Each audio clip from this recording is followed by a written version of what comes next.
Woi, dengerin dulu. Jangan scroll ke bawah dulu. Ini penting, Ancik.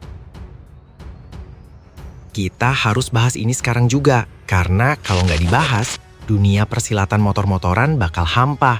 Kayak hati elu yang ditinggal pas lagi sayang-sayangnya. Ini soal Veda Ega Pratama. Tahu nggak lu? Kalau nggak tahu, kebangetan banget lu. Hidup di gua mana sih?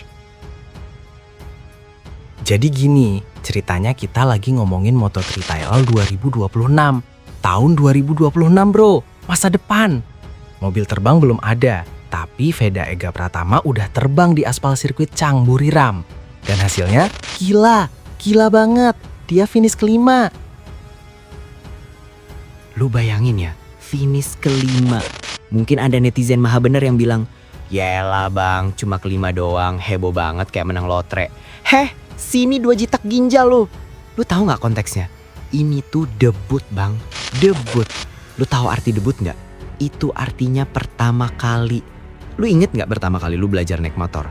Pasti lu nabrak pagar tetangga atau minimal nyusruk ke selokan kan? Nah, Veda ini debut di kejuaraan dunia. Lawannya bule-bule yang makannya keju sama pasta. Sementara Veda mungkin sarapannya nasi uduk setengah mateng. Tapi dia bisa finish kelima. Itu prestasi di luar nalar. Terus, lu tahu siapa yang girang banget? Manajernya Honda Tim Asia, si Hiroshi Aoyama. Lu tahu kan orang Jepang itu standarnya tinggi banget. Kalau lu kerja sama orang Jepang, lu telat 1 detik aja bisa disuruh seppuku pakai sendok plastik. Tapi ini Aoyama sampai bilang penampilan Veda itu brilian. Coba kita bedah kata brilian ini. Menurut analisis sosiokultural perbengkelan, kata brilian dari mulut seorang manajer Jepang itu setara dengan lu dapat nilai 100 di ujian matematika. Padahal lu cuma ngisi nama doang di lembar jawaban. Itu keajaiban. Aoyama bilang balapan hari itu panas banget. Panasnya Thailand itu lu tahu sendiri kan? Itu bukan panas matahari biasa. Itu kayak ada matahari sachet diseduh tepat di atas helm pembalap. Panasnya menantang katanya. Ya iyalah menantang. Kalau adem sari mah namanya minum di warteg, bukan balapan Moto3. Dan di tengah panas yang bisa bikin telur ceplok matang di atas tangki bensin itu, Veda bertarung kayak kesetanan. Dia start dari posisi 5. Oke, start 5, finish 5. Konsisten. Itu namanya konsistensi Ancik. Jarang ada orang konsisten di dunia ini. Lu aja janji diet mulai Senin. Pas Senin malah mukbang martabak manis. Veda beda. Dia start 5, sempat nyodok ke zona podium, terus finish 5 lagi. Tapi bentar, kita harus bahas momen chaosnya. Pas pertengahan lomba, itu Veda sempat ada di grup depan. Bayangin jantung kita yang nonton, deg-degan parah. Itu rasanya kayak lagi nunggu chat dari gebetan yang statusnya typing, tapi nggak dikirim-kirim selama 2 jam. Mules bro. Veda sempat ada di zona podium, sikut-sikutan sama Valentin Perone dari Red Bull KTM Tech 3. Si Perone ini kencang banget emang, kayak dikejar debt collector. Terus ada juga Alvaro Carpe.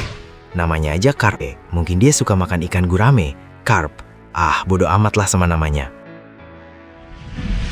Intinya, Veda dikeroyok sama bule-bule ini. Tapi bocah ajaib kita ini nggak gentar. Dia lawan, dia gaspol. Walaupun akhirnya melorot dikit dan finish kelima, tapi perlawanannya itu loh, daging semua, nggak ada tulang. Terus si Aoyama bilang di rilis resminya, Veda Pratama finish di posisi kelima setelah penampilan yang brilian. Dia menghabiskan sebagian besar balapan di grup kedua, berjuang untuk posisi podium dan bertarung sengit dengan para pembalap yang lebih berpengalaman. Dengar tuh, lebih berpengalaman. Itu kode halus buat bilang kalau lawan-lawannya Veda itu udah tua-tua keladi. Makin tua makin jadi.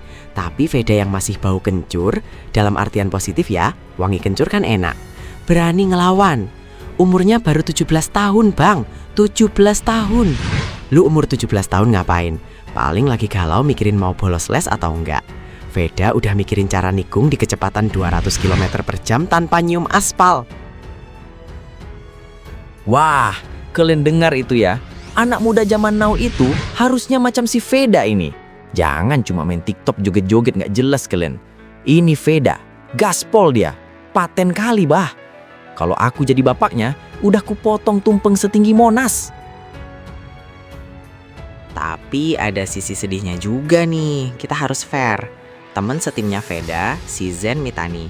Aduh, Zen, nasibmu nak. Dia finish posisi ke-22. 22 anjit, itu jauh banget. Itu kalau di barisan upacara, Veda di depan deket yang bendera, si Zen Mitani masih di gerbang sekolah lagi beli cilok.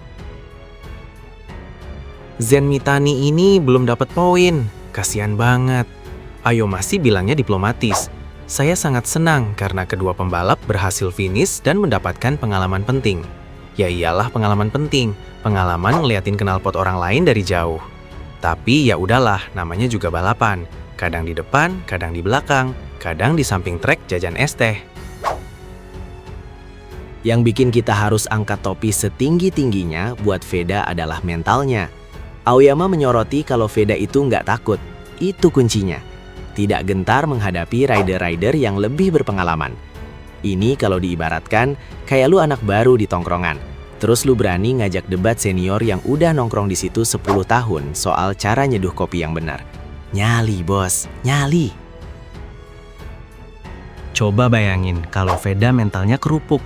Baru disalip dikit langsung nangis. Mama, aku disalip bule. Kan gak lucu. Tapi Veda ini mental baja. Disalip, kejar lagi. Ditutup jalurnya, cari jalan tikus. Pokoknya gas terus sampai garis finish. Dan lu tahu siapa yang juara 1 sama 2? David Almanza sama Maximo Kiles. Namanya keren-keren banget ya. Kayak nama menu di restoran Italia.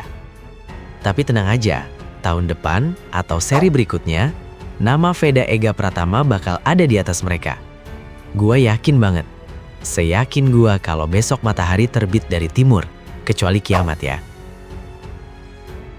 Jadi, kesimpulannya apa wahai rakyatku yang butuh hiburan? Kesimpulannya adalah, Veda Ega Pratama itu aset bangsa yang harus kita jaga. Jangan sampai dia salah gaul terus malah jadi selebgram yang cuma modal sensasi. Biarin dia fokus balapan. Biarin dia fokus ngegas. Dan buat Hiroshi Aoyama, lu jagain tuh bocah ya. Awas kalau motornya settingannya ngaco. Gua samperin ke garasi Honda Tim Asia. Gua ajak main catur, tapi bidaknya gue lempar-lemparin. Pokoknya kita pantau terus seri selanjutnya.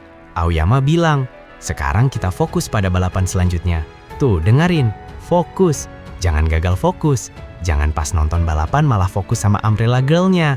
Fokus sama Veda. Udah gue mau minum air putih dulu. Tenggorokan gue kering teriak-teriak mulu dari tadi. Pokoknya Veda Ega Pratama, lu keren. Anjir. Indonesia bangga sama lu. Gaspol terus sampai ban lu botak.